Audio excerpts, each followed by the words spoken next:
Hi everybody, and welcome to today's book tag recommendations video. I got this idea from Steph Bohrer's recommendations video. She recommended that other booktubers try it, so I'm gonna hop on the trend. Okay, so the first question is a book that you tell people is your favorite. For me, I think this has to be Archer's Voice.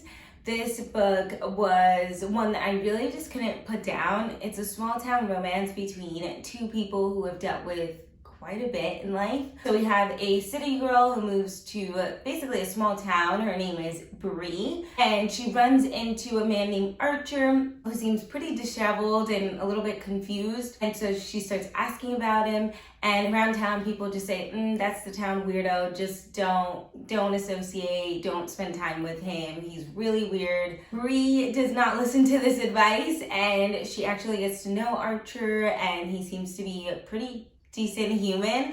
And I'm not gonna say anything else because I don't want to ruin it, and you all should definitely read this book. Okay, so the second question is a book that is your guilty pleasure.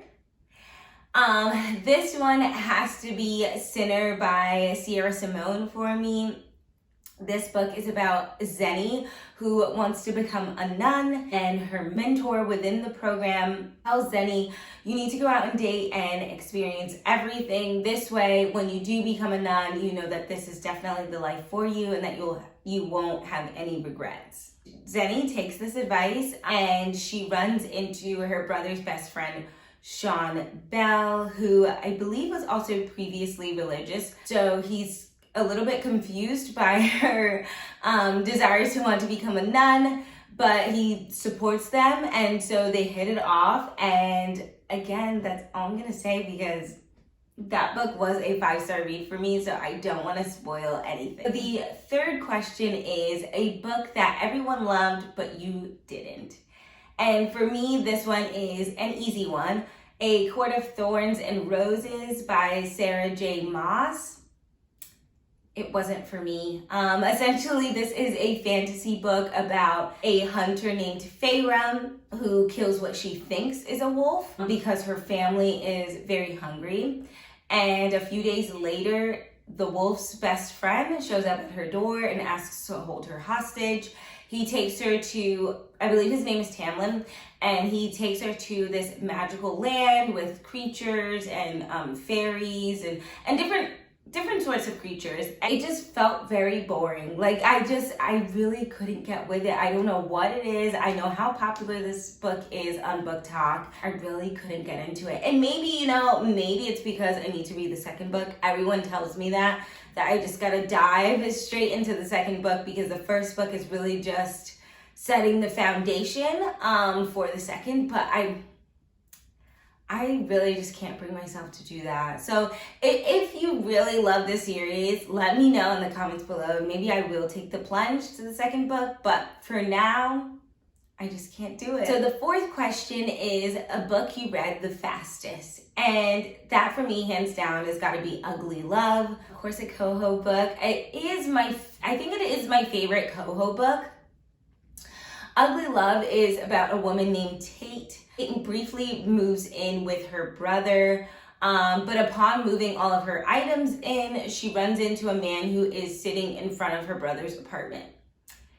He is very, very drunk, and so Tate, of course, is very nervous about her safety. She calls her brother, tries to figure out who this man is. Come to find out, it's her brother's best friend. His name is Miles. Both her brother and most of his friends are all pilots.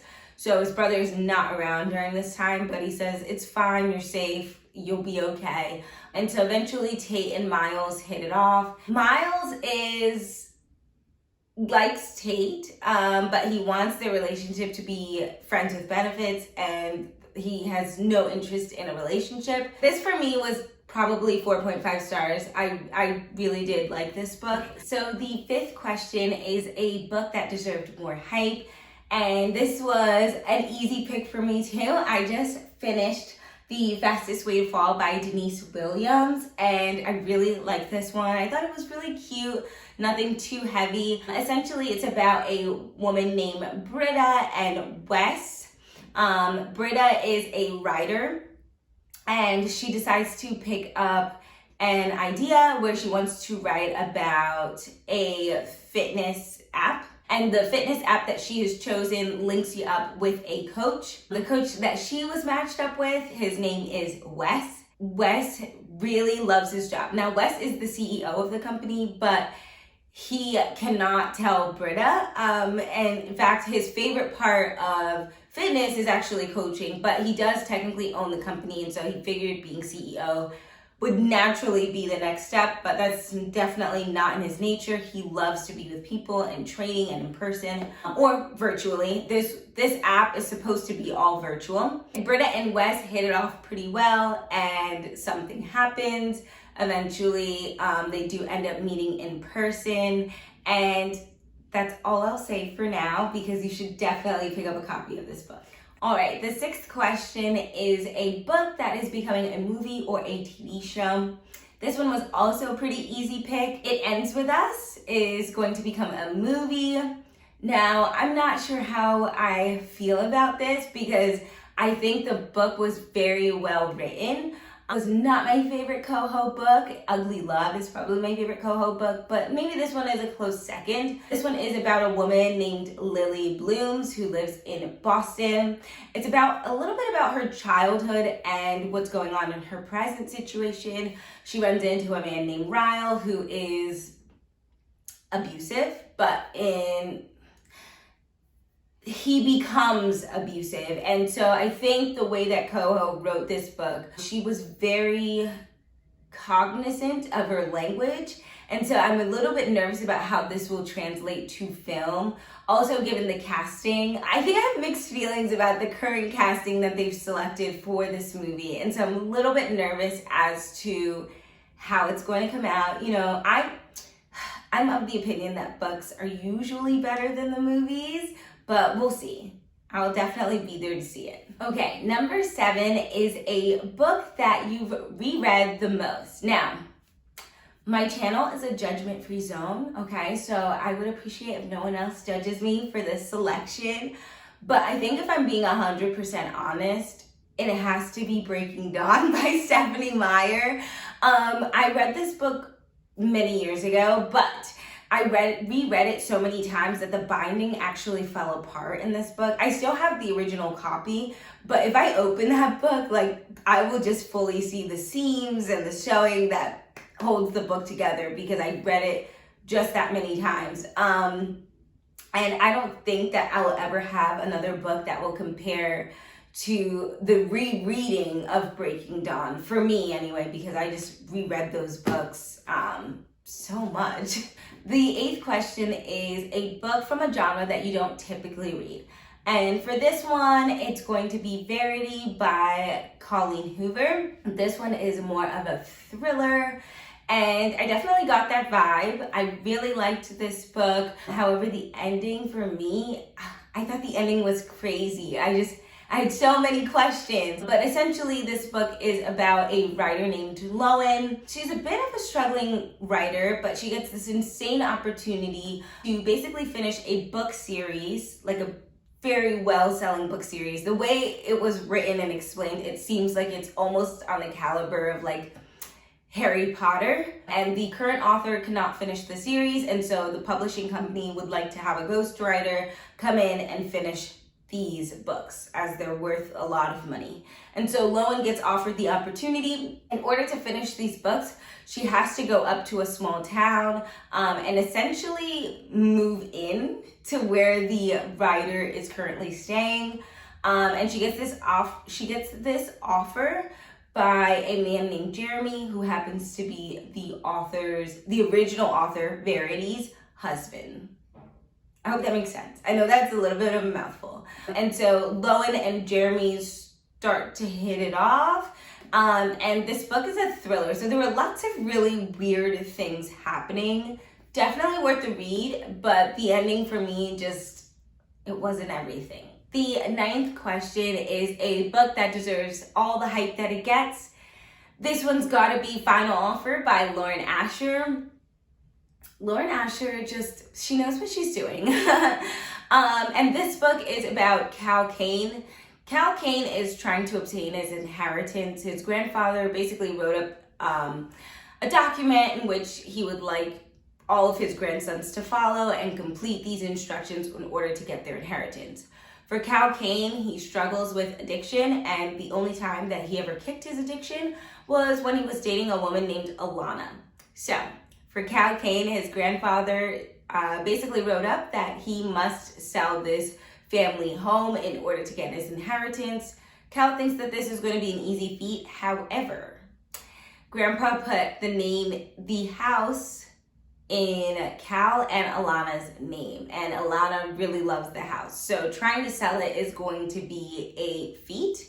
And this book was really well written. I personally haven't read any books about addiction, and I think that Lauren Asher did a really great job in trying to explain. This book was a 5-star read, so I definitely recommend that you pick up a copy. It's also on Kindle Unlimited, so if you have KU, just get it. I did a video on this book already, so I will link it in the description box in case you want to take a look. The 10th question is a book that you usually recommend when asked for a recommendation, and it's got to be Archer's Voice. That's probably my favorite book, and so that is an easy choice for me. The 11th question is a book that has your favorite character in it. This one has to be The Deal. This is a college romance between Hannah Wells and Garrett Graham. My favorite character has to probably be Garrett Graham, just in the sense that he is so attentive and kind, and he really helps Hannah in a way that I don't think she expected, even though she wants nothing originally to do with Garrett. The 12th question is a book that you wish you could live in. Unfortunately for this one, I don't have a choice. Hopefully maybe this year I'll find a book that I really love that much that can fulfill this requirement, but for me, I don't have one. The 13th question is a book that you thought you would hate but end up loving. And this one for me is gonna have to be November 9th by Colleen Hoover. Originally, when I picked up this book, I thought the entire concept was very strange, which is essentially that two people, Ben and Fallon, decide to meet every year on November 9th at a particular place. They don't exchange any phone numbers, emails, contact information, anything. They just decide that for every year they will meet on this day in a particular diner. Seemed really weird to me because a lot can happen in 1 year, but when I read it, it made a lot of sense, and it worked out very well. It was a cute, fun read. The 14th question is a book that made you cry. I really don't cry at books. In fact, I remember when I cried at books because it happens so infrequently. It's only happened once. This was many, many years ago, but when I read The Last Song by Nicholas Sparks, I cried. And not because of the romance, because it is a romance book, but more so about the main character's relationship with her father and just how complicated it was. And towards the end, it really kind of blossomed into something really beautiful that they went through and they grew through together. The main character's name is Veronica, and she basically moves down to her dad's house for the summer. She's originally from New York, and she moves down somewhere like down south by a beach, and she spends the summer with her dad, which she does not love, and she's really not into the idea. And her younger brother Jonah also moves with her. Now, her brother is a little bit more receptive to the idea, but Veronica is like not with it at all. And so she just takes it upon herself to try and learn the area and meet new people, make new friends, all while not really having the greatest relationship with her dad. As the story continues, Veronica, well, I think she goes by Ronnie and her dad start to bond and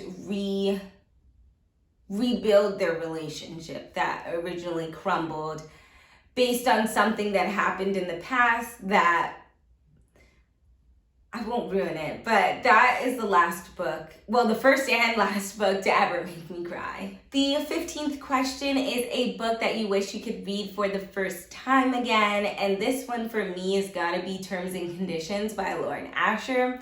And the reason for that is because the female main character, Iris Kane, she is that girl, okay? And she just has a way with words and expressing herself that I really admired while reading the book. Now, this book is a slow burn, enemies to lovers, and also a workplace romance, but I mostly admired just the way that Iris carries herself. Thank you so much for watching this book tag review, and I'll see you in the next video. Bye.